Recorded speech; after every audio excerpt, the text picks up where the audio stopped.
O Concello de Vila de Cruces alertou esta semana dun calote que se produciu estes días nos comercios dese concello pontevedrés. Alguén fíxose pasar por membro do consistorio para solicitar unha axuda económica para unha publicación editorial pola Feira da Castaña. Varios comerciantes de Vila de Cruces recibiron esta semana unha chamada solicitando cartos en nome do Concello para unha revista que se ia facer este ano con motivo da celebración da Feira da Castaña. Unha chamada extraña que fixo levantar sospeitas sobre un calote, xa que nunca se fixera algo así. Chamaron por teléfono dicindo que chamaban para facer o libro da Festa da Castaña. E chamounos a atención porque esa festa é unha festa que organiza o Concello e non se sabía nada. Entón, eu no momento colgueille, non lle colguei, dixenlle que tiñamos xente que se podía chamar máis tarde e mandei un WhatsApp ao grupo que temos dos comerciantes e aí xa falaron, dixeron máis xente que lle chamaran.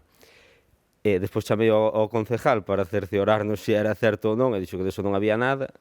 O Concello rapidamente tomou medidas e pouco despois desmentía a información entre a veciñanza a través da súa páxina web e dos seus perfís nas redes sociais. A feria faise, pero nunca se pideu nada, no cual o Concello non pide nada a isto. Que pasa con isto? Que, bueno, pois o que se quere aproveitar, sabemos sempre que, bueno, que hai xente que se dedica un pouco a isto, timadores sobre toda a vida, non?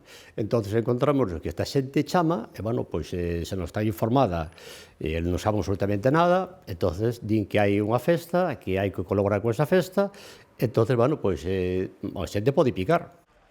Non haberá publicación ninguna sobre ela, pero a Feira da Castaña terá lugar o vindeiro martes, día 4 de novembro, nesta praza do Concello. Nela, como cada ano, e van xa 23, terá lugar o tradicional magosto popular coa degustación de castañas e viño do país.